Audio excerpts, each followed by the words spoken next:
Hello दोस्तों, आपका फिर से स्वागत है हमारे चैनल कंपटीशन क्रैकर्स में दोस्तों।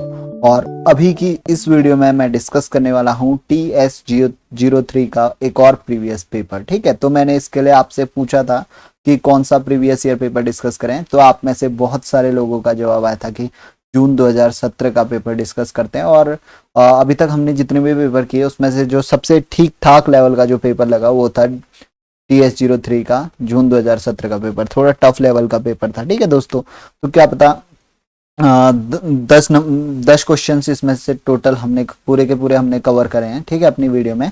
और इसमें से दो या तीन क्वेश्चन जो थे वो रिपीटेटिव क्वेश्चन थे, जो हम पीछे भी सॉल्व कर चुके हैं। तो सबसे नए क्वेश्चन आपको इसमें देखने को मिलेंगे और आई होप कि आपके एग्जाम के लिए ये हेल्पफुल होंगे। ओके दोस्तों, तो बिना टाइम वेस्ट किए हुए स्टार्ट करते हैं वीडियो को। तो सबसे पहला क्वेश्चन जो पूछा गया है दोस्तों इस वाले एग्जाम में वो है, what is an entrepreneur and elaborate the qualities of entrepreneur. तो बात करता हूं दोस्तों इंटरप्रेन्योर की, तो ये चीज हम पहले भी देख चुके हैं। ठीक है, किसी एक प्रीवियस ईयर पेपर में हम देख चुके हैं दैट इंटरप्रेन्योर क्या होते हैं, जो कि स्टार्टअप्स को जो है शुरू करते हैं और अपना रिस्क लेते हुए स्टार्टअप्स को शुरू करते हैं, उनको इंटरप्रेन्योर कहा जाता है। और उनकी क्वालिटीज की हमने देखी थी कि उनको सेल्फ कॉन्फिडेंस होना चाहिए, अपने पे रिस्क टेकिंग फैक्टर्स होने चाहिए उनके। तो ये पीछे एक वीडियो में हम डिस्कस कर चुके हैं, तो आप जाके देख सकते हैं इसको। मेरे ख्याल से जो दिसंबर 2018 वाला क्वेश्चन पेपर यानी कि लेक्चर नंबर 2 था, उसमें हमने एक क्वेश्चन में इसको डिस्कस किया था। तो आप जाके वहां से इंटरप्रेन्योर को देख सकते हैं, या जो सीरीज वाइज जो लेक्चर देख रहे हैं उन बंदों को पता होगा इंटरप्रेन्योर्स क्या होते हैं करके। फिर चलते हैं क्वेश्चन नंबर 2 की ओर। क्वेश्चन नंबर 2 है, एक्सप्लेन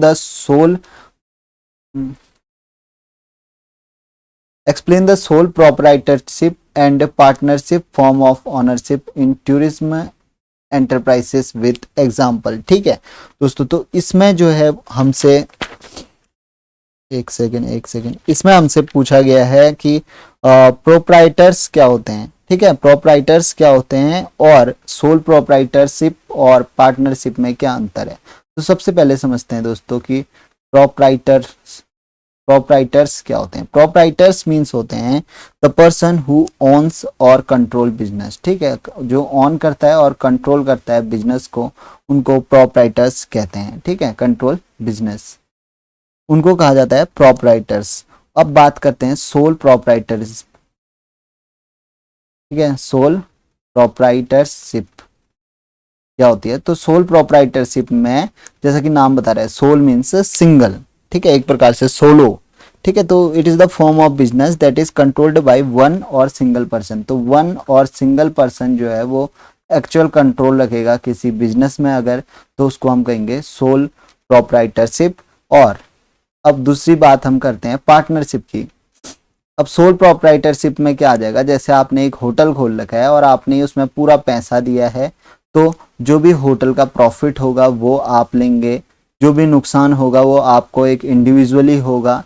तो इसको कहते हैं सोल प्रोप्राइटरशिप। फिर होता है पार्टनरशिप। पार्टनरशिप में वन और टू पर्सन्स जो है वो अपना इन्वेस्ट करेंगे एक बिजनेस ओवर अ बिजनेस। एक बिजनेस के ऊपर एक या एक से अधिक लोग जब इन्वेस्टमेंट करते हैं तो उस फॉर्म ऑफ बिजनेस को कहा जाता है पार्टनरशिप। और पार्टनरशिप में क्या होता है, जो भी प्रॉफिट होगा, जो भी लॉस होगा, जो भी डेप्ट होंगे, एसेट होंगे, वो सारे क्या होंगे, उन सभी लोगों के होंगे, उन सभी इन्वेस्टर्स के होंगे जिन्होंने कंपनी को स्टार्ट किया है। ठीक है, तो इस फॉर्म ऑफ बिजनेस को कहते हैं पार्टनरशिप। और एग्जांपल पार्टनरशिप में हम दे देते हैं, हमने इससे पहले दोस्तों पढ़ा हुआ था दैट ट्रेवल एजेंसी के बारे में, कि ट्रेवल एजेंसी का काम क्या होता है। ठीक है, ट्रेवल एजेंसी या टूर ऑर्गेनाइजर्स जो होते हैं वो अपने अंदर जो है वो बहुत सारी चीज़ों को इंक्लूड किए होते हैं। जैसे एक होटल है किसी बंदे का, और एक बंदा ऐसा है जो टूरिज्म नहीं, ट्रैवलर का बिजनेस संभालता है। तो हम क्या करेंगे कि होटल वाला बंदे से भी बोलेंगे इन्वेस्ट कर, ट्रैवल वाले से भी बोलेंगे और हम भी इन्वेस्ट करेंगे और एक कॉमन सर्विस बना देंगे जो कि टूर ऑर्गेनाइजर होगा, जिसके अंदर ये सारे बिजनेस इंक्लूड होंगे। ठीक है, तो इस टाइप के बिजनेस को कहा जाता है पार्टनरशिप। आई होप आपको ये चीज़ समझ में आ गई होगी। ज़्यादा टाइम वेस्ट करने का इसमें कोई मतलब नहीं बनता है। तो क्वेश्चन नंबर 2 भी हो गया। एक बार हिंदी वाले भी देख लो यार ये दोनों क्वेश्चन, ठीक है, कि उद्यमी कौन है और उद्यमी के गुणों की व्याख्या कीजिए। तो उद्यमी बालक के बारे में नहीं, देखो यार इसमें दो चीजें होती है ना, एक उद्यमी, उद्यमी मीन्स जो इंटरप्रेन्योर्स होते हैं उनको उद्यमी कहा जाता है, और एक जो उद्यम काटते हैं ना तो उनको भी उद्यमी कहा जाता है, उद्यमी बालक, जो अल्लाह गुल्ला शोर शराबा करते हैं, ठीक है, उद्यम काटने वाले। फिर देखते हैं पर्यटन उद्यम में एकल स्वामित्व एवं साझेदारी की साधारण स्पष्टता कीजिए। तो ये हमने कर ली है। अब चलते हैं क्वेश्चन नंबर 3 की ओर। क्वेश्चन नंबर 3 है identify characteristic features of services, discuss various issues to be considered while managing tourism services. ठीक है, तो सर्विसेज के कैरेक्टर्स और फीचर्स पूछे गए हैं, और इश्यूज जो कि टूरिज्म मैनेजमेंट सर्विस के टाइम पे जो जो इश्यूज जो कठिनाइयाँ आती हैं उनके बारे में पूछा गया है। तो सेवाओं के अभिलक्षक गुणों की पहचान कीजिए, पर्यटन सेवाओं के प्रबंधन में विचारणीय बिंदुओं की चर्चा कीजिए। तो करते हैं चर्चा। ठीक है, तो सर्विस क्या, सबसे पहले सर्विसेज को वो समझने से, सर्विसेज के कैरेक्टर समझने से पहले हमें सर्विसेज को समझना होगा कि सर्विस क्या होता है। देखो आपने ये चीज बार बार सुनी होगी, प्रोडक्ट्स एंड सर्विसेज या गुड्स एंड सर्विसेज। ठीक है, तो गुड्स एंड सर्विसेज दो चीजें होती हैं। गुड्स क्या होता है, गुड्स मतलब जो कि हमें फिजिकल फॉर्म में प्रोडक्ट प्राप्त होता है उसको हम क्या गुड्स के क्राइटेरिया में डालते हैं। लेकिन सर्विसेज जो है वो फिजिकल नहीं होते हैं, दे आर इंटेंजिबल। ठीक है, इंटेंजिबल होते हैं, इंटेंजिबल होते हैं, they are non physical, non physical होते हैं, और these are part of economy and opposite to the goods. ठीक है, ये भी जैसे गुड्स भी हमारा पार्ट ऑफ इकोनॉमी है and services are also part of economy, but goods जो होते हैं वो फिजिकल फॉर्म ऑफ इकोनॉमी होता है, whereas services are non physical और intangible form of our economy that are opposite to goods. ठीक है, अब इसके कैरेक्टर्स देख लेते हैं। अब कैरेक्टरिस्टिक्स देख लेते हैं किसी भी अच्छी सर्विसिंग के या सर्विसेज की। सबसे पहले जो सर्विसेज हैं वो डिसाइड होते हैं according to the fluctuating demand, fluctuating demand. ठीक है, कि किस तरीके की डिमांड है, अगर डिमांड फ्लक्चुएट होगी तो उसके अकॉर्डिंग जो है हमारी जो सर्विसेज होंगी वो भी क्या होंगी, फ्लक्चुएट होती रहेंगी। मार्केट में अगर मान लो किसी एक चीज की डिमांड ज़्यादा है तो उस हिसाब से हमने अपनी ऑर्गेनाइजेशन में सर्विसेज को स्थापित करने की जरूरत पड़ेगी। सेकंड होता है हेट्रोजिनेटी। हेट्रोजिनेटी मीन्स होता है, हेट्रोजिनेटी मीन्स होता है जैसे कि हेट्रोजिनेटी मीन्स जो सेम ना रहे। ठीक है, सर्विसेज कुछ जो ऐसी होती हैं जो सबके लिए सेम ना रहे। कुछ ऐसे भी बंदे होंगे जैसे वीआईपी बंदे आपके पास आते हैं आपके उसमें, तो उनको अलग काइंड ऑफ सर्विस मिलेगी। ऐसे ही कोई normal regular rooms and services, rooms book कराते हैं तो उनको रेगुलर सर्विसेज मिलेगी। ठीक है, तो सर्विसेज का एक क्राइटेरिया होता है कि हेट्रोजिनिटी, सबको ये चीज़ सेम नहीं मिलेगी। It is according to the quality and quality with pricing. ठीक है, तो यही है थर्ड की क्वालिटी विथ प्राइसिंग। जो सर्विसेज की क्वालिटी होगी वो प्राइसिंग के हिसाब से आपकी चेंज होगी। जैसे कि अगर आप कोई होटल बुक कराते हैं जो कि सिर्फ 1000 रुपीज़ का है, और एक पर्सन जो है वो सेम होटल में रूम बुक कराता है जो कि अराउंड 8000 का उसको पड़ता है, तो आपको लगता है क्या सिमिलर सर्विसेज दोनों रूम्स पे मिल पाएंगे? ऐसा नहीं होगा।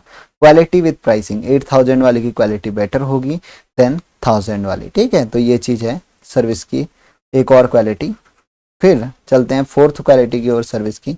तो फोर्थ क्वालिटी होती है सर्विस की दैट इट इज इंटेंजिबल। ठीक है, तो ये चीज़ इंटेंजिबल होती है यार सर्विस। जैसे आपके होटल वगैरह में कोई आता है तो ऐसा नहीं है कि वो आपसे पूछ नहीं सकता, वो आपकी सर्विस को आंखों से देख के डिसाइड नहीं कर सकता कि यहाँ की सर्विस अच्छी है, यहाँ रहते हैं। ठीक है, तो ये एक इंटेंजिबल है, नॉन फिजिकल पार्ट है। जब वो वहाँ रहेगा, एक्सपीरियंस करेगा, तब वो आपकी सर्विस को समझ में पाएगा। तो service can't be touched before avail. ठीक है, जब तक सर्विस अवेलेबल नहीं हो जाती या कोई उसको एक्सपीरियंस नहीं कर लेता तब तक वो जो सर्विस है उसको समझ नहीं सकता। Unlike goods and product, goods and product में क्या करेंगे आप, देखेंगे यार ये अच्छा गुड्स है, ये अच्छा प्रोडक्ट है, आप उसकी क्वालिटी वगैरह को देखेंगे, उसको टच करके फील करेंगे और आपको पता चल जाएगा अच्छा प्रोडक्ट है। तो इसमें आपको कम कठिनाई होती है सिलेक्टिंग करने में। वेयर एज अगर आप सर्विसेज को चुनना चाहते हैं तो आप ये इंटेंजिबल चीज़ होती है और आप बिना एक्सपीरियंस या बिना इसको एक्सेस किए हुए नहीं चुन सकते हैं। फिर है question number 4, what do you understand by decision making, explain the steps involved in it. ठीक है, तो डिसीजन मेकिंग पूछा गया है, यानी कि निर्णयन से आपका क्या तात्पर्य है, निर्णय लेने के विभिन्न चरणों का वर्णन कीजिए। तो दोस्तों अगर आपको याद होगा तो डिसीजन मेकिंग यानी कि निर्णयन को हम पहले भी डिस्कस कर चुके हैं हमारी एक वीडियो में, जो कि हमने देखा था जून 2019 का पेपर जिसमें हम डिस्कस किए थे, और उसका ये क्वेश्चन नंबर 4 है। और आपकी जानकारी के लिए बता दूं, जून 2019 वाला मीन्स कि हमारा जून 2019 ना, जून 2019 मतलब लेक्चर नंबर 1 जो हमने TS03 का लेक्चर नंबर 1 बनाया था, उसमें हमने जून 2019 के पेपर को डिस्कस किया था। उसमें क्वेश्चन नंबर 4 जो था decision making and steps involved in it था। तो आप जाके वहाँ से इसको देख सकते हैं इस आंसर को। इस वाली वीडियो में इसमें टाइम वेस्ट करने का कोई मतलब नहीं बनता है। फिर चलते हैं question number 5, why is human resource management is challenging for a service based industry like tourism, suggest ways to meet these challenge. ठीक है, तो सबसे पहले ये पूछ रहा है कि ह्यूमन रिसोर्स मैनेजमेंट, ठीक है, मैनेजर नहीं है, HRM मतलब मैनेजमेंट है यहाँ पर, पर्यटन जैसे सेवा आधारित उद्योग के लिए मानव संसाधन प्रबंधन HRM चुनौतीपूर्ण क्यों है, इन चुनौतियों से निपटने के उल्लेख कीजिए। तो सबसे पहले तो देखते हैं ह्यूमन रिसोर्स मैनेजमेंट मीन्स कि जो भी ह्यूमंस, देखो किसी भी ऑर्गेनाइजेशन के लिए इफेक्टिव उसके चलने के लिए जो है ह्यूमंस जो है मेन चीज रखते हैं, मेन जो है आप कह सकते हैं मेन पॉइंट रहते हैं किसी भी ऑर्गेनाइजेशन के चलने और उसके ग्रोथ में। ठीक है, ह्यूमंस का जो है वो बहुत बड़ा हाथ रहता है, और विदाउट द ह्यूमन एफर्ट, चाहे जितने भी हमारे पास पैसा है, मॉनेटरी है, चाहे जितने भी रिसोर्सेज हैं, विदाउट ह्यूमंस उनका यूटिलाइजेशन इम्पॉसिबल है। तो ह्यूमंस जो है वो एक बहुत ही बेसिक पार्ट हैं फॉर एनी ऑर्गेनाइजेशन और किसी भी ऑर्गेनाइजेशन के फंक्शन के लिए।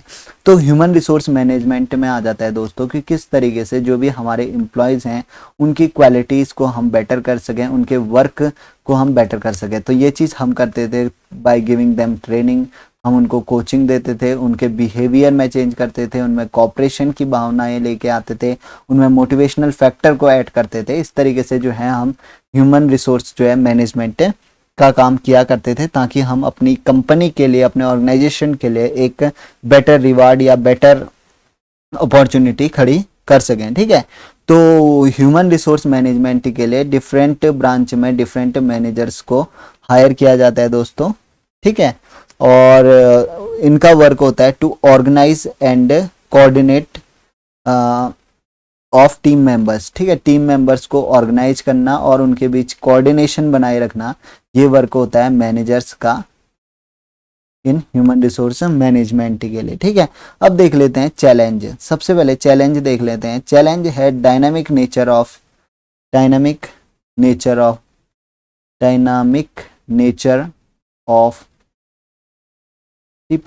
पीपल्स जो है वो डायनामिक नेचर के होते हैं, मीन्स चेंज होते रहते हैं। ऐसा नहीं है स्टैटिक नेचर पीपल्स का नहीं होता है। स्टैटिक नेचर मीन्स जैसे इस साल पहले साल कोई आपके वहाँ वर्क करने आता है, ठीक है, और वो आप देखेंगे कि जो पहले बंदा आता है किसी भी क्षेत्र में कार्य करने के लिए, तो वो बड़ा ही सरल रहता है, ठीक है, और काफ़ी अच्छी तरीके से वर्क करता है, ईमानदारी से वर्क करता है। लेकिन जैसे ही उसको 1-2 हफ्ते हो जाते हैं तो आप पाओगे कि वो कामचोरी दिखाना शुरू कर देता है। ठीक है, तो अपना नेचर बार बार बदलते रहता है। फिर 1 साल हो गया, अब उसका ऑर्गेनाइजेशन को छोड़ने का मूड है, अलग ही तरीके का उसका नेचर आपको देखने को मिलेगा। ठीक है, तो इसको ही कहते हैं डायनामिक नेचर ऑफ पीपल्स। ठीक है, पहला तो डायनामिक नेचर होता है।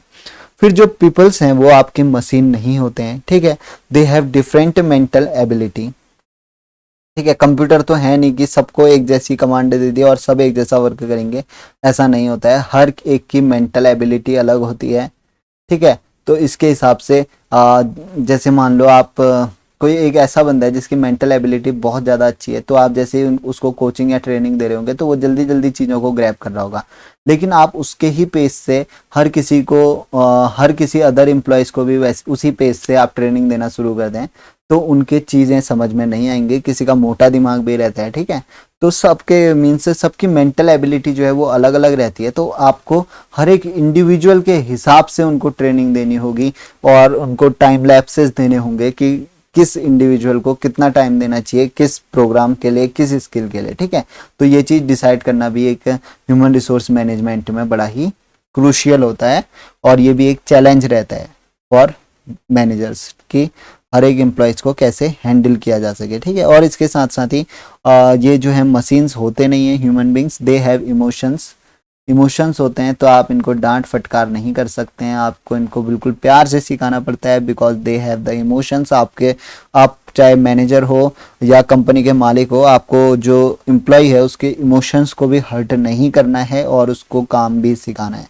तो ये भी एक चैलेंज रहता है कि बिना इमोशंस हर्ट किए हुए उनको काम सिखाना। और फिर चौथा होता है different peoples have different tradition, ठीक है। डिफरेंट ट्रेडिशंस के पीपल्स आते हैं आपके पास, ठीक है। डिफरेंट ट्रेडिशंस के पीपल आते हैं जिनकी की लैंग्वेज डिफरेंट होती है, आपको डिफरेंट लैंग्वेज में उनको समझाना पड़ता है, और डिफरेंट कल्चर के लोग होते हैं, ठीक है।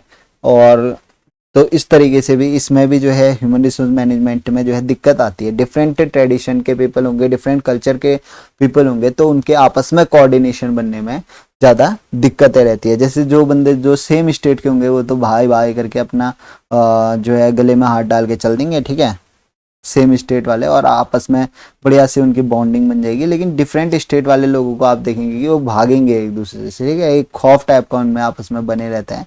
तो ये चीज़ रहती है, तो इसको भी आपको हैंडल करना पड़ता है ह्यूमन रिसोर्स मैनेजमेंट के टाइम। मैनेजर को ये चीज़ ध्यान में देनी पड़ती है। और पांचवा है different peoples have different sentiments, ठीक है। हर किसी को आप सेम तरीके से नहीं समझा सकते हैं।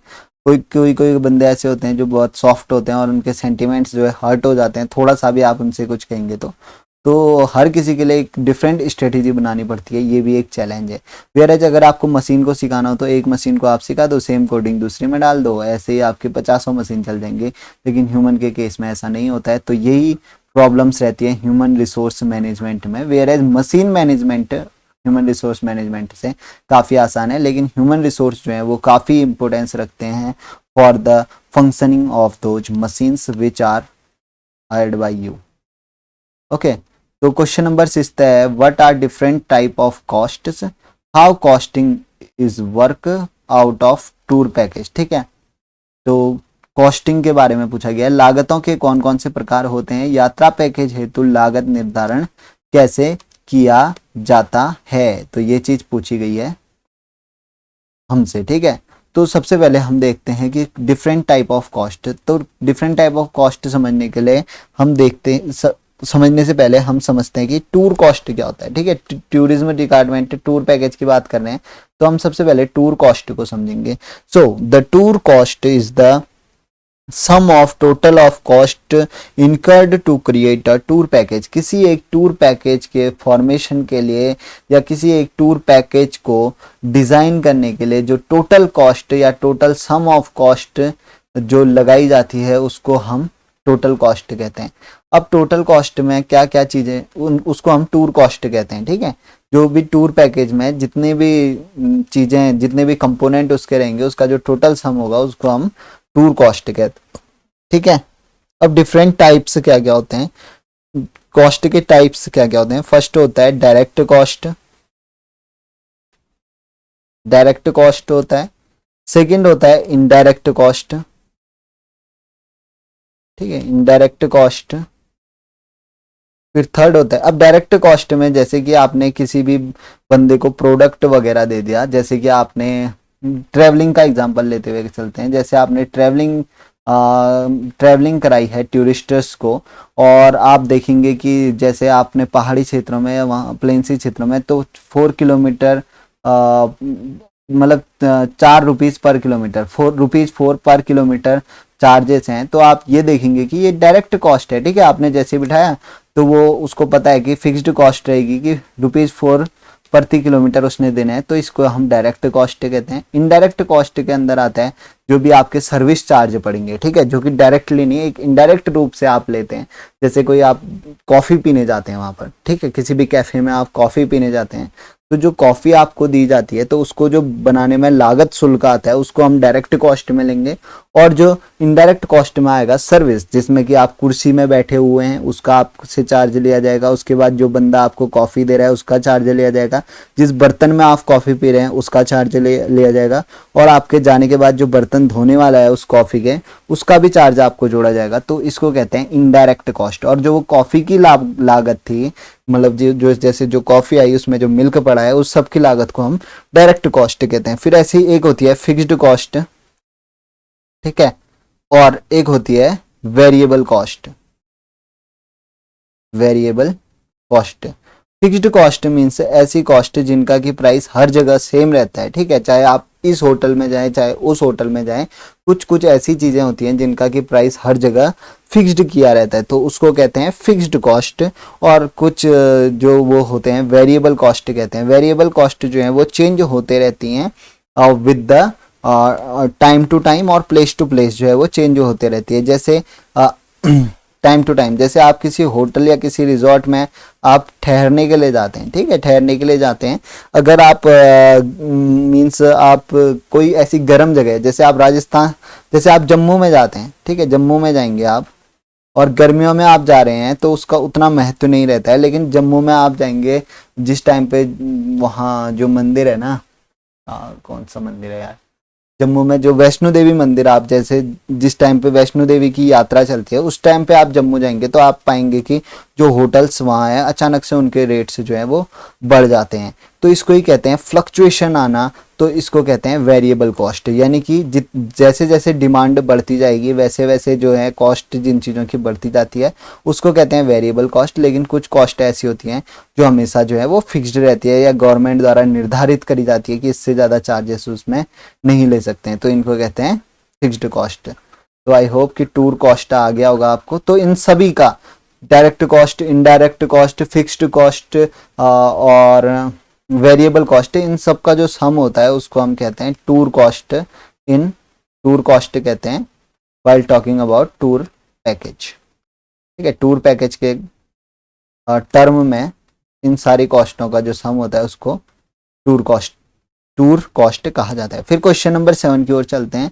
As a tour operator elaborate the kind of briefings to be given to the escort, tour guide and to the driver, ठीक है। अब आपको यहाँ पर टूर ऑपरेटर बना दिया गया है, एक हेड इंचार्ज आपको यहाँ पर बना दिया है, हेड इंचार्ज आपको यहाँ पर बना दिया गया है, और आपसे पूछा गया है कि आप किस तरीके से सजेशंस देंगे टू एस्कॉर्ट्स, टूर गाइड्स को किस तरीके के और ड्राइवर्स को किस तरीके के सजेशंस देंगे, ठीक है। तो हिंदी वालों के लिए भी देख लेते हैं। यात्रा प्रचालक के रूप में अनुरक्षक, यात्रा गाइड्स और ड्राइवरों को दिए जाने वाले निर्देशों का वर्णन कीजिए, ठीक है। अब आप उनको किस तरीके के निर्देश देंगे वो चीज हम देख लेते हैं। तो सबसे पहले देखो एस्कॉर्ट को हम क्या देंगे। जैसे एस्कॉर्ट को हम ये कहेंगे कि जो भी हमारे होटल वगैरह में या हमारे जो टूर एजेंसी है उसमें कोई भी बंदा आता है, तो कोई भी बंदे या कस्टमर्स आते हैं तो सबसे पहले उनको अच्छी तरीके से आओ भगत उनका होना चाहिए, उनका स्वागत अच्छी तरीके से होना चाहिए। तो सबसे पहले हम एस्कॉर्ट का काम है कि उनको अच्छी तरीके से क्या दी जाए, ग्रीटिंग्स दी जाए, ठीक है, उनका स्वागत वेलकम किया जाए।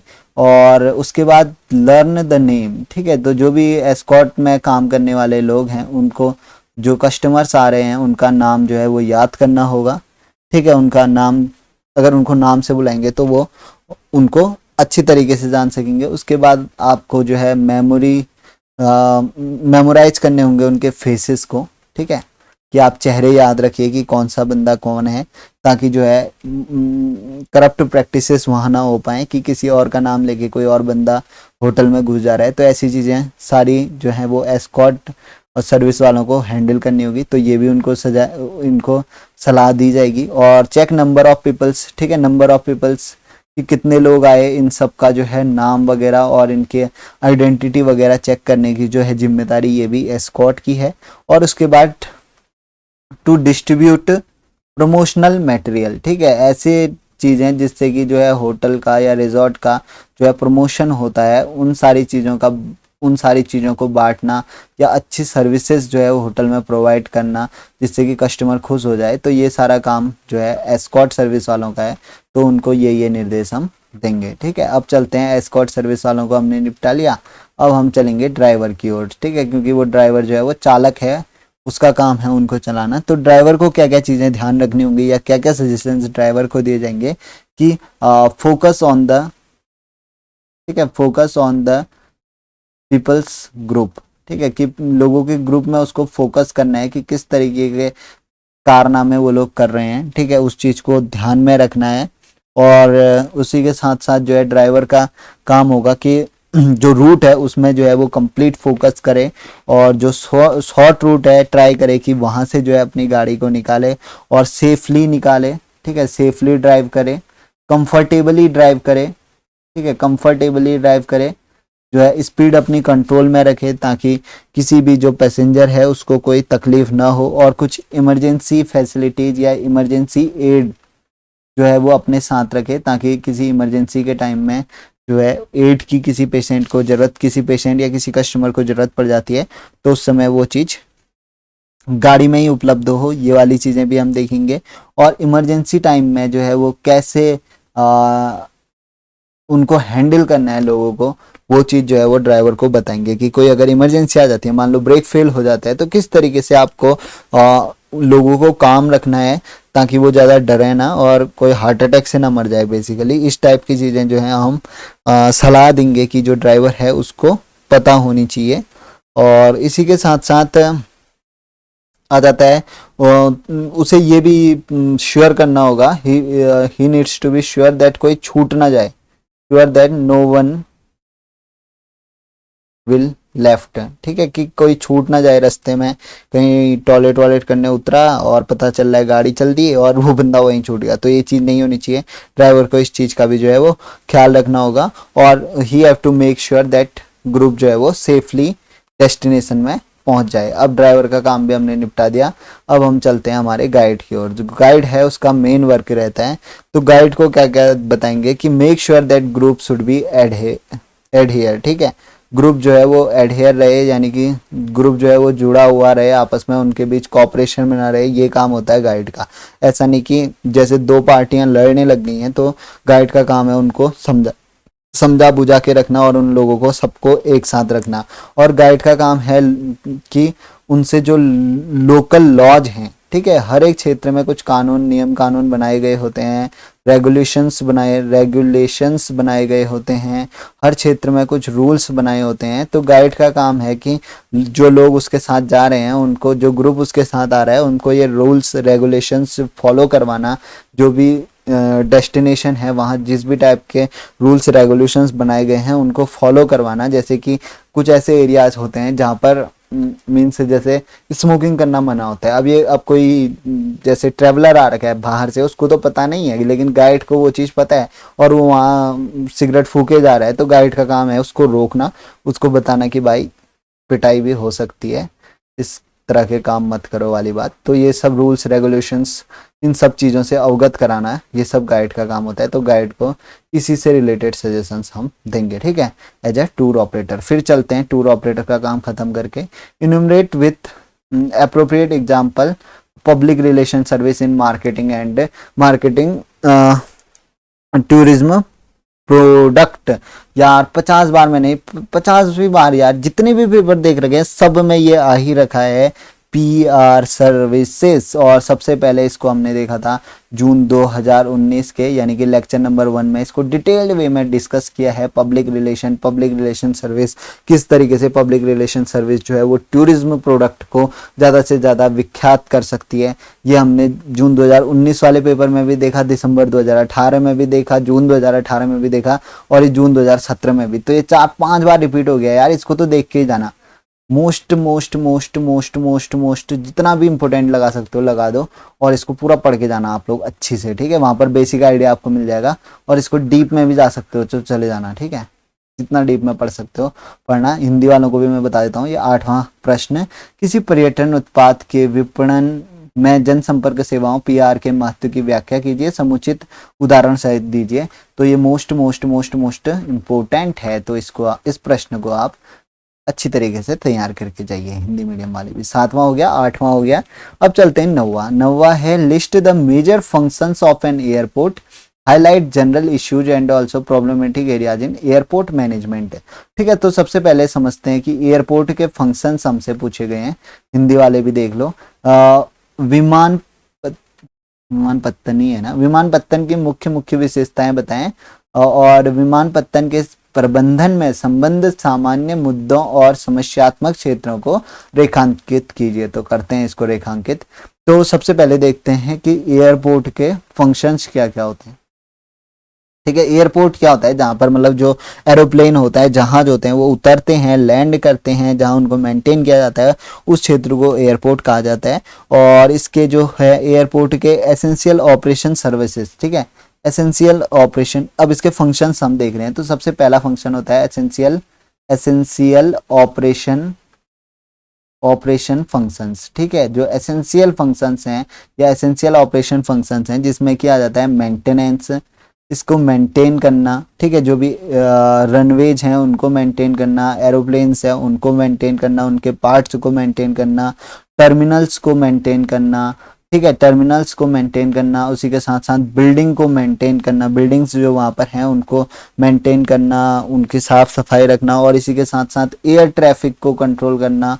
ये सारी चीज़ें जो हैं, और इसके साथ साथ टेलीकॉम की फैसिलिटी को तरोताज़ा रखना, एकदम मेंटेन करके रखना, सिक्योरिटी को एकदम मेंटेन करके रखना, ये सारी चीज़ें आ जाती हैं एसेंशियल ऑपरेटिंग फंक्शंस में। फिर आ जाता है सेकंड में, सेकंड चीज़ आ जाती है इसमें ट्रैफिक हैंडलिंग सर्विस। ठीक है, ट्रैफिक हैंडलिंग सर्विस। अब इसकी व्याख्या करते हैं कि ट्रैफिक हैंडलिंग सर्विस क्या होती है। देखो, जैसे ही जो है एयरपोर्ट होता है, एयरपोर्ट में काफ़ी ज़्यादा भीड़ लगी रहती है, तो एयर ट्रैफिक हैंडलिंग में क्या आता है कि किस तरीके से जो भीड़ है उसको हैंडलिंग करी जाएंगे। ठीक है, तो हैंडलिंग करा जाएगा, बेसिकली वर्क होता है लोड और अनलोड करना, लगेज जो होते हैं उसको लोड करना, अनलोड करना, ये चीज़, डिलीवरी ऑफ लगेज। ठीक है, लगेजेस जो सामान है उसकी डिलीवरी करना, और process of passenger and providing required services to the passengers. जो भी पैसेंजर्स हैं उनको प्रोसेस करना, किस तरीके से उनको भेजना है, किस तरीके से उनको इन्फॉर्मेशन पहुंचानी है कि कौन सी फ्लाइट किस समय जाने वाली है, और उनको अच्छी से अच्छी फैसिलिटी प्रोवाइड कराना, ये सारी चीज़ें आती हैं ट्रैफिक हैंडलिंग सर्विसेज में। यहाँ पर ये ट्रैफिक मीन्स कि जो लोगों का जमड़ाव कहते हैं या क्या कहते हैं, जमाव होता है जो वहाँ। ठीक है, एक जगह पर बहुत सारे लोग जमा रहते हैं एयरपोर्ट में, उनको किस तरीके से मैनेज करना है, उनको किस तरीके से हैंडल करना है, ये आता है ट्रैफिक हैंडलिंग सर्विस में। और इससे पहले एसेंशियल ऑपरेशन फंक्शन में मीन्स कि जो भी एयरपोर्ट के जो कंपोनेंट हैं उनसे रिलेटेड चीज़ों का मेंटेनेंस। ठीक है, सबसे पहले उनका मेंटेन करेंगे, फिर उसके बाद जो लोग आ रहे हैं उनको मेंटेन करेंगे, फिर होती हैं कमर्शियल एक्टिविटीज़। ठीक है, चल रहा ही नहीं है तो फिर आ जाती है थर्ड नंबर में कमर्शियल एक्टिविटीज।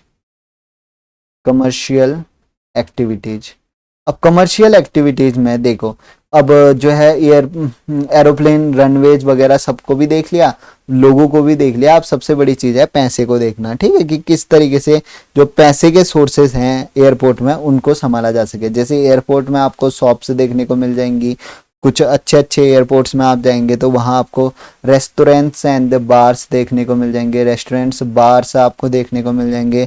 और इसी के साथ साथ जो ऑफिस है, एयरपोर्ट का ऑफिस है, जहाँ पर आप पैसे वैसे जमा करते हैं, जहाँ से आपको इंफॉर्मेशन मिलती है, वो सारी चीज़ें आपको देखने को मिल जाएंगी एयरपोर्ट के ऑफिस से। और ऐसे ही एक इंफॉर्मेशन सेंटर होता है जहाँ पर से आपको हर एक फ़्लाइट की इंफॉर्मेशन दी जाती है, उसको कैसे हैंडल करना है, और फॉरेन करेंसी एक्सचेंज किस तरीके से करना है, क्योंकि फॉरेनर्स भी होते हैं एयरपोर्ट में, तो फॉरेन करेंसी एक्सचेंज किस तरीके से होगी, ये सारी चीज़ें आ जाती हैं कमर्शियल एक्टिविटीज़ या इकोनॉमिकल एक्टिविटीज़ में। ठीक है, तो एसेंशियल ऑपरेटिंग फंक्शन में देख लिया, ट्रैफिक हैंडलिंग देख लिया, और कमर्शियल एक्टिविटी, तीनों हम समझ गए। ठीक है, अब चलते हैं चैलेंजेस की ओर। क्या क्या क्या इशू, क्या क्या प्रॉब्लम्स आती हैं। ठीक है, प्रॉब्लम्स क्या क्या आती हैं जिंदगी में एयरपोर्ट की। ठीक है, तो प्रॉब्लम्स क्या क्या आती हैं किसी भी एयरपोर्ट में, वो चीज़ को समझ लेते हैं। तो सबसे पहली प्रॉब्लम जो आती है या जो भी इश्यूज आते हैं वो आता है improve airport economy, economic efficiency को इम्प्रूव करना, इकोनॉमिक एफिशिएंसी, एफिशिएंसी को इम्प्रूव करना। यानी कि एयरपोर्ट के पास जब पैसा होगा तभी जो है वो एयरपोर्ट चलने वाला है, अदरवाइज वो टैक्स ही नहीं दे पाएगा गवर्नमेंट को। तो सबसे पहले कि इकोनॉमिक एफिशिएंसी को मैनेज करना है, इम्प्रूव करना, इस हिसाब से जो है पैसे बढ़ाना टिकट के, ठीक है। तो ये सारी चीज़ें आ जाती हैं इकोनॉमिक एफिशिएंसी के अंदर।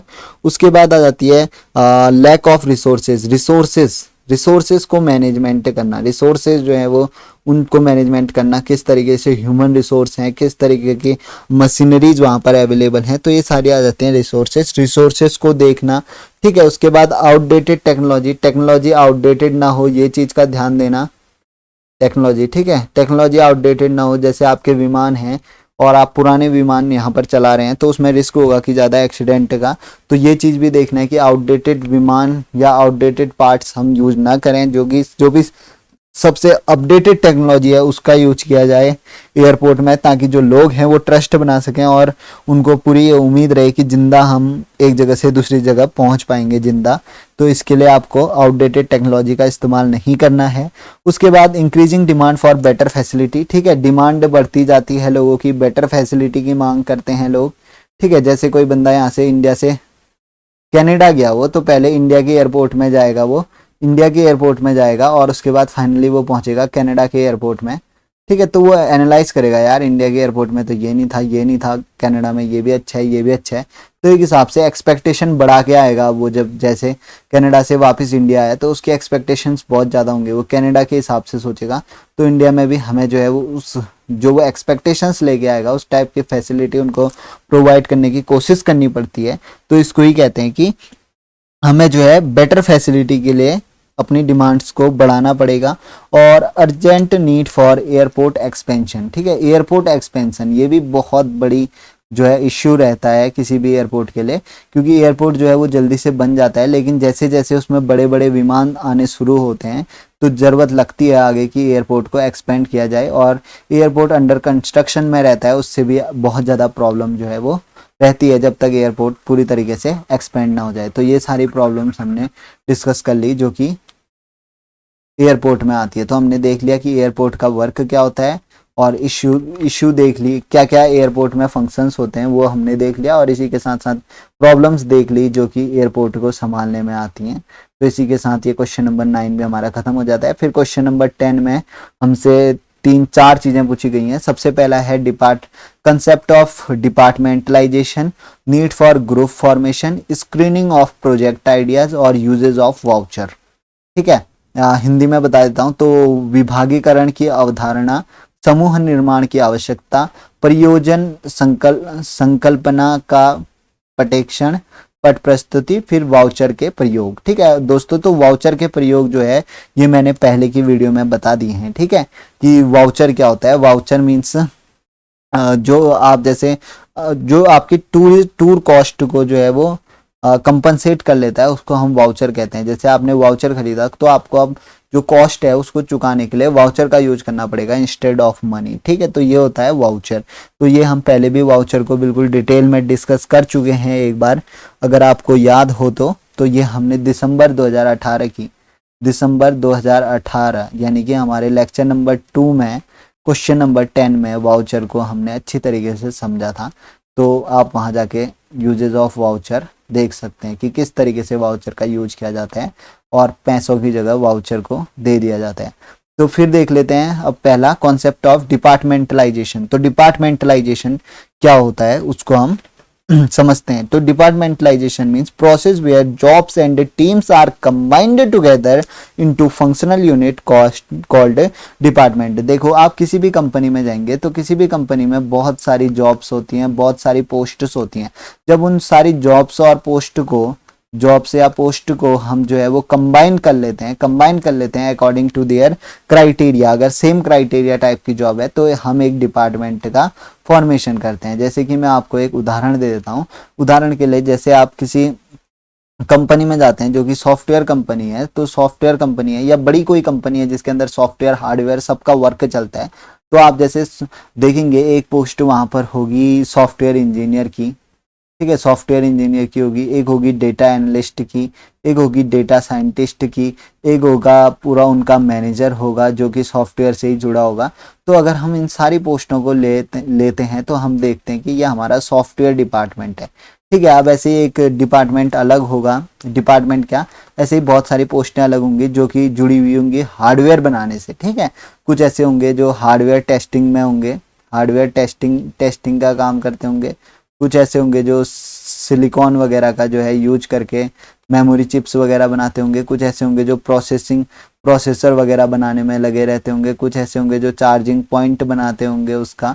ठीक है, तो अगर हम इन सबको एक साथ जोड़ दें, इन सारी पोस्टों को एक साथ जोड़ दें, तो हम देखेंगे कि एक हमारा हार्डवेयर डिपार्टमेंट तैयार है जिसका कि मैनेजर एक आदमी होगा। ठीक है, ऐसे ही सॉफ्टवेयर डिपार्टमेंट होगा जिसका कि मैनेजर एक आदमी होगा। तो इस तरीके से हमारे डिपार्टमेंट बनते हैं by combining the jobs and post. This process is called as departmentalisation. फिर है नीड ऑफ ग्रुप फॉर्मेशन। अब ग्रुप क्यों बनाते हैं हम, ग्रुप फॉर्मेशन क्यों करते हैं, ये चीज हमसे पूछा गया है। तो जैसे कि आपको पता होगा कि एकता में शक्ति है, तो एकता में शक्ति लाने के लिए हम ग्रुप फॉर्मेशन करते हैं। तो सबसे पहले समझते हैं कि ग्रुप होता क्या है। ग्रुप होता है असेंबलेंस ऑफ पीपल। ठीक है, असेंबलेंस ऑफ पीपल, जो लोग हैं उनको असेंबल करना अगर हम शुरू कर देते हैं तो उसको कहा जाता है ग्रुप, यानी कि उनको साथ लाना जब शुरू कर देते हैं।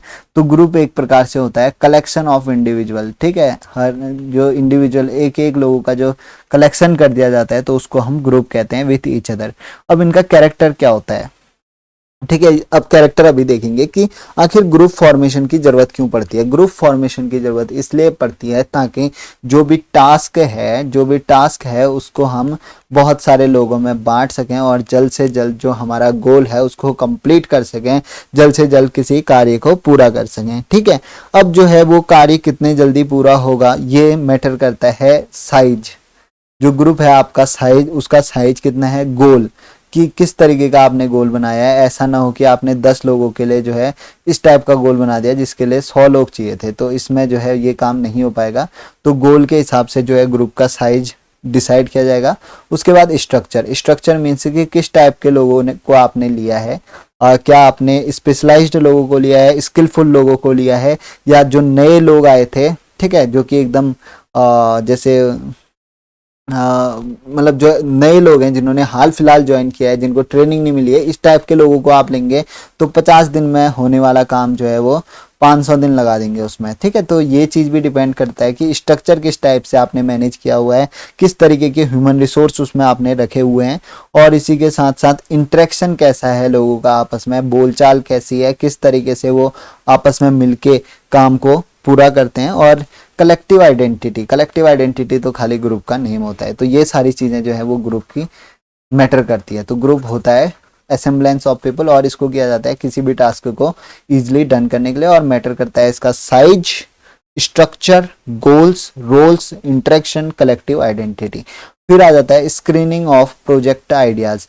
अब स्क्रीनिंग ऑफ प्रोजेक्ट आइडियाज क्या होते हैं, प्रोजेक्ट मैनेजमेंट का एक हिस्सा है। ठीक है, screening of project idea is a part of project management. Project management का एक पार्ट होता है प्रोजेक्ट आइडियाज को स्क्रीनिंग करना। और प्रोजेक्ट मैनेजमेंट में ये प्रोजेक्ट आइडिया तब आता है when someone with specialised knowledge, someone जब कोई एक व्यक्ति जिसके पास अपने सब्जेक्ट की स्पेशलाइज्ड नॉलेज है, मीन्स कि वो तुर्रम खान टाइप का अपने सब्जेक्ट का स्पेशलाइज्ड नॉलेज है, एक्सपर्ट है अपने सब्जेक्ट का, और वो he feels that he can offer a product और सर्विस, वो कुछ प्रोडक्ट या सर्विस को ऑफर कर सकता है, कैन ऑफर प्रोडक्ट और सर्विस जो कि मार्केट में अदर प्रोडक्ट और अदर सर्विसेज को जो है टक्कर दे सकता है, तो इसको ही कहते हैं स्क्रीनिंग ऑफ प्रोजेक्ट आइडियाज। ठीक है, तो एक प्रोजेक्ट आइडिया लेके आया, वो प्रोजेक्ट आइडिया लेके आया प्रोजेक्ट मैनेजमेंट के तहत कौन, एक ऐसा बंदा जो कि स्पेशलाइज्ड था, एक्सपर्ट था अपने सब्जेक्ट का, और उसने ये ऑफर रखा दैट वो एक अलग काइंड ऑफ प्रोडक्ट और सर्विस को लॉन्च कर सकते हैं, या प्रोडक्ट और सर्विस को ऑफर कर सकते हैं जो कि किसी और प्रोजेक्ट और सर्विस से बेटर रहेगा। तो प्रोजेक्ट आइडिया जो है उसी बंदे का ज़्यादा मैटर करेगा जो कि स्पेशलाइज्ड होगा उस सब्जेक्ट में। ठीक है, बाकी लोग तो बोलते ही रहते हैं। उनका ज़्यादा मैटर नहीं करेगा। जो स्पेशलाइज्ड लोग होंगे वो जो है प्रोजेक्ट आइडिया देंगे तो वही चीज़ मैटर करेगी, बाकियों का सुनेंगे और दूसरे कान से निकाल देंगे। तो आई होप दोस्तों कि आपको ये वीडियो समझ में आई होगी। आपको जितने भी 10 क्वेश्चन मैंने बताए और आपको इसमें से पता लगा होगा कि इंपॉर्टेंट क्वेश्चंस कौन कौन से हैं और फालतू के क्वेश्चंस कौन कौन से हैं दोस्तों। तो अगर ये वीडियो आपको पसंद आ रही है तो इस वीडियो को जरूर से लाइक करना दोस्तों। और हमने साथ साथ ही 40 क्वेश्चन सॉल्व कर लिए, अगर आपको पता हो तो 1 जून 2019 का पेपर करा, फिर दिसंबर 2018 का करा, फिर जून 2018 का करा और फाइनली आपकी डिमांड पे जून 2017 का पेपर भी हमने पूरी तरीके से सॉल्व कर लिया है दोस्तों। तो 40 क्वेश्चन और पेपर में आने सिर्फ 5 क्वेश्चन, तो बहुत ज़्यादा चांसेस हैं कि जो ये 40 क्वेश्चन हमने करे हैं इन्हीं में से सारे के सारे आ जाएं। TS7 में आप में से बहुतों ने बताया कि हमने जितने भी क्वेश्चन करे थे उसमें जितने भी 10 के 10 क्वेश्चन जो भी आए हुए थे वो हमने पहले ही डिस्कस करे थे। तो आई होप कि सेम यही चीज़ TS3 में भी हो, ठीक है। तो मैं होप करूंगा कि यही चीज़ TS3 में भी हो दोस्तों और आपका पेपर अच्छी तरीके से जाए और आपको पेपर के लिए बेस्ट ऑफ लक दोस्तों। और साथ ही साथ कुछ यार FST01 वाले भी बात कर रहे थे, तो FST01 का क्या करना है उसके लिए मैं आगे वीडियो बना दूंगा और इसका एग्जाम कब है FST01 का वो आप बता दीजिएगा कमेंट सेक्शन में, ठीक है दोस्तों। तो फिलहाल बात करते हैं TS03 वालों की। तो TS03 वालों कल है आपका एग्जाम, तो अच्छी तरीके से यार आप एग्जाम को देना, ठीक है। एकदम पैनिक होने की जरूरत नहीं है, हमने अच्छी खासी तैयारी यहाँ पर कर रखी है। तो सबसे बड़ी चीज़ है आप कॉन्फिडेंस होके जाना, कॉन्फिडेंट होके वहां पर जाना और क्वेश्चन को पढ़ना। ऐसा नहीं है इन्हीं में से ही यार आपके क्वेश्चंस आए होंगे, थोड़ा वो घुमा के पूछ देगा, थोड़ा वर्डिंग डिफरेंट करके वर्ड प्ले टाइप का करना शुरू कर देगा तो आप वहीं पर ही हाथ पैर फेंक देंगे। तो ऐसा नहीं करना है, आराम से क्वेश्चन को पढ़ना, क्वेश्चन को समझना, अपना इंटेलेक्चुअल अपना ब्रेन यूज करते हुए जो है आप किसी भी क्वेश्चन का आंसर दे सकते हैं दोस्तों। कुछ ऐसा खास मैथ्स टाइप के क्वेश्चन तो है नहीं कि आपने पढ़ा नहीं है तो आपको आएगा नहीं, ठीक है। तो ये जनरल स्टडीज के सब्जेक्ट हैं यार, आप आराम से इसमें जो है अपना दिमाग से सोच के आप उसमें लिख सकते हैं, ठीक है दोस्तों। तो आप आराम से पेपर दीजिएगा और जैसा कि मैंने पहले ही बता रखा है कि 600 की वर्ड लिमिट इसमें मांगी जाती है, तो उसको आप आराम से एग्जिट कर सकते हैं। जितना ज़्यादा लिखेंगे उतना ज़्यादा मार्क्स आते ही हैं, ये चीज़ यूनिवर्सल ट्रूथ है फॉर यूनिवर्सिटीज एग्जाम, ठीक है। कॉम्पिटिटिव एग्जाम में ऐसा नहीं होता है बट यूनिवर्सिटी एग्जाम में तो मान के चलिए कि जितना ज़्यादा लिखेंगे उतना आएगा। तो आप इस हिसाब से लिखिए कि एक क्वेश्चन को आप 30 से 35 मिनट दें, तब आपके 5 क्वेश्चन जो है वो 180 मिनट में कंप्लीट हो पाएंगे। तो ये चीज़ आपको ध्यान में रखनी है और इवनली सबको करना दोस्तों। और यही सजेशन है जो हर वीडियो में मैं आपको देता हूँ, हर सब्जेक्ट में मैंने आपको यही सजेशन दिया है दोस्तों। तो with this I want to say that best of luck guys, और एकदम फोड़ के आना पेपर को, काफ़ी अच्छा बना के आना। और कल आप बताना जब आपका एग्ज़ाम हो जाएगा उसके बाद कमेंट में बताना कि आपका एग्ज़ाम कैसा गया और हमारे पढ़े हुए जो हमने डिस्कस करें हैं वो कितने क्वेश्चंस आए और आपका एग्ज़ाम कैसा गया। और आई होप कि अच्छा ही जाएगा, ठीक है। तो आप कमेंट सेक्शन में ज़रूर बताना यार, एग्ज़ाम के बाद आपके कमेंट आते हैं, बहुत अच्छा लगता है यार पढ़ के कि हाँ ठीक है हम भी कुछ कर रहे हैं, ठीक है। तो आप लोग ज़रूर से बताना कि आपका एग्ज़ाम कैसा गया। और इसी के साथ इस वीडियो को एंड करते हैं दोस्तों। लास्ट में फिर से मैं आपको बेस्ट ऑफ लक कहूँगा, अच्छी से एग्ज़ाम देना, बेस्ट ऑफ लक गाइज। और with this now this is the time to end the video. Thank you guys, thank you for watching this video और सब्सक्राइब कर लेना चैनल को। Okay, thank you.